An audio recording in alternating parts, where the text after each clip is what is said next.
Sejam muito bem-vindos, pessoal, a mais um vídeo. E acabou agora há pouquinho o jogo da Supercopa entre Real Madrid e Valência.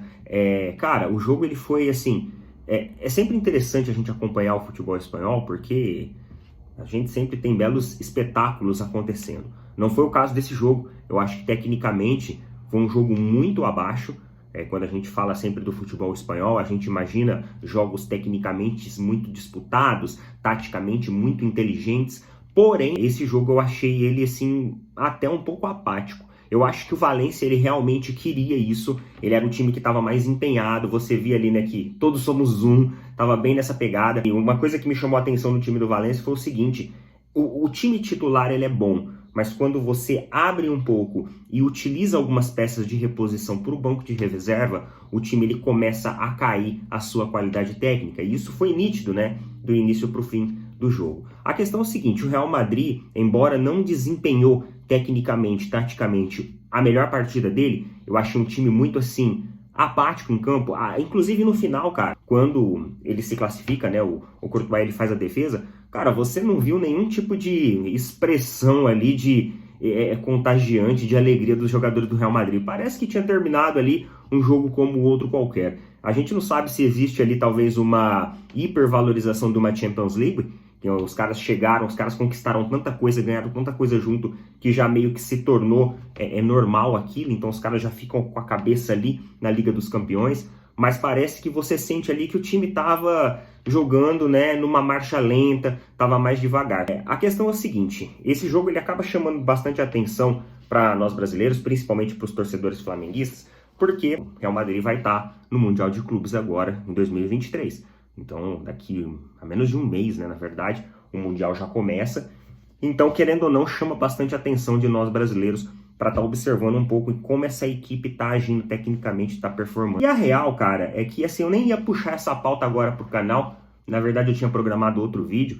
O pessoal até falou ontem no vídeo, pô, fala um pouquinho do Mundial aí, quais as suas expectativas e tudo mais. Aproveitei aí o gancho da Supercopa, aproveitei que eu estava assistindo o jogo aqui e resolvi trazer um pouquinho essa questão desse jogo. O Real Madrid ele não vem fazendo boas partidas, a realidade é essa. O Real Madrid hoje ele é um time que ele depende muito ali, basicamente, da sua tríade ofensiva. Você tem ali o Benzema, principalmente o Vinícius Júnior constituindo isso, e o Valverde também, que cai ali pelas diagonais em velocidade do outro lado. A gente viu que o gol, inclusive, que fez lá no Liverpool, no final da Champions League, ele veio de uma projeção do Valverde, né, onde encontrou o Vinícius Júnior livre do outro lado pela diagonal para fazer a finalização. Então, assim, cara, eu acho que o Flamengo, ele tem time para ganhar o Mundial. Eu acho que tem, mano. Eu acho que tem time para ganhar o Mundial. Principalmente porque o Flamengo, ele adquiriu essa, digamos assim, modelo de gestão, essa filosofia em trazer jogadores medalhões da Europa, jogadores mais experientes para compor seu elenco, justamente para almejar isso. Querendo ou não, toda equipe brasileira, quando vence uma Libertadores, já começa a ligar o alerta, uma eventual disputa de Mundial. E quando você olha, por exemplo, quando o Palmeiras enfrenta o Chelsea no ano passado, cara, me fala, que jogadores ali do Palmeiras tinham uma experiência de rodagem na Europa? Quais daqueles jogadores que estavam ali no Palmeiras, enfrentando o Chelsea, tinha essa experiência, esse know-how técnico, tático, de encontrar o jogador europeu cara a cara e jogar contra ele? Basicamente, quando você vê as duas câmeras, né, com os jogadores indo para o vestiário, os jogadores do Palmeiras até demonstravam ali uma expressão um pouco impressionados por estarem ali do lado daquelas grandes estrelas europeias. E quando você pega aquele time do Chelsea, nem era tão estrelas assim, viu? Então, a questão emocional, ela acaba contando muito. Você viu um Palmeiras extremamente nervoso em campo. Você via que o Palmeiras estava nervoso. Você via que o Palmeiras errava passe. Você via que o Palmeiras não conseguia infiltrações ofensivas suficientemente porque ele estava nervoso. Recuado, acuado e nervoso. Fez uma boa partida? Sim, fez uma boa partida, disputou, representou muito bem, né? Conseguiu o gol de empate. Eu até acreditava que o Palmeiras eventualmente podia encontrar um gol, mas faltou algo a mais. E esse algo a mais que faltou no Palmeiras, eu acho que o Flamengo ele tem, que é justamente esse know-how de experiência com seus jogadores para fazer com que eles vençam essa competição mundial. O Flamengo hoje tem jogadores, galera, que assim, vamos lá, vamos pegar Vidal, experiência na Europa. O Gerson que tá chegando agora. experiência na Europa. Davi Luiz, experiência na Europa. Felipe Luiz, digo, experiência na Europa. Gabigol, experiência na Europa. Ah, mas ele não foi. Tá, mas tem experiência na Europa. Jogou lá. Pedro, não é o tipo de jogador que se intimida. Então é um jogador que já teve também uma experiência e uma rodagem. Diferente do elenco do Palmeiras. Então eu acho que o Flamengo, ele traz esse elenco com uma postura emocional à altura de enfrentar um Real Madrid que tá fragilizado, cara.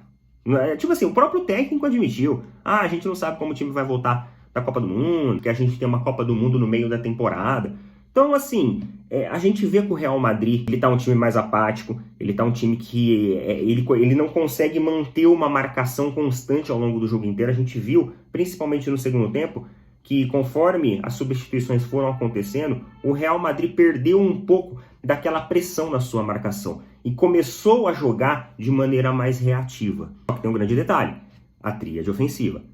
Se o Flamengo não colocar uma marcação dupla em cima de Vini Júnior, ele vai ter problema. Se o Flamengo não ficar esperto com as projeções de Benzema dentro da área, que se movimenta muito bem ali dentro, ele vai ter problema. Você pode observar que em alguns lances do Vila Real hoje, o Benzema e o Vinícius Júnior, eles estavam dispostos de uma maneira mais próxima, né? Diminuindo a amplitude de atuação dessas duas peças. E os laterais, eles se projetavam de maneira mais aberta, para fazer um trabalho ali, uma articulação tática um pouco diferente. Não deu o resultado que esperava, porque em muitas descidas do Vini, ele estava com uma dupla marcação dos jogadores do Valência. Você poderia observar, às vezes o Vini descia, ele estava com dupla marcação. Às vezes em que o Vini conseguiu fazer articular a jogada, ele estava sem marcação ou apenas com uma marcação. Então ele é um jogador muito bem articulado, que ele consegue fazer movimentações muito rápidas pelas diagonais e saída pelos lados ali do marcador. Então é importante com que você faça uma dupla marcação desse jogador, porque ele é um dos corações e um dos grandes articuladores hoje do Real Madrid.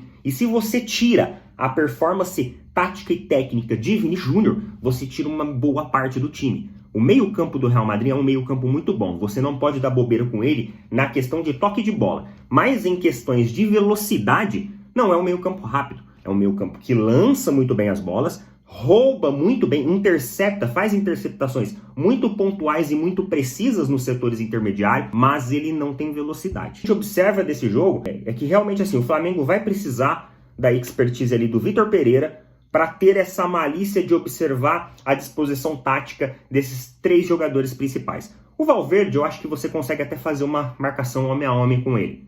O Benzema, talvez você consiga fechar um pouco com os dois zagueiros que ficam mais próximos à área. Agora, o Vini Júnior, você vai precisar entender melhor a movimentação tática que ele vem utilizando nos jogos ali anteriores para poder marcar ele bem. Porque em uma saída rápida dele, ele pode definir o jogo. Hoje, ele quase definiu. É que o goleiro foi muito bem, teve a experiência lá, né, de chegar em cima e conseguir crescer, digamos assim, né, para cima do cara. Porém, talvez nem sempre vai ter essa mesma sorte.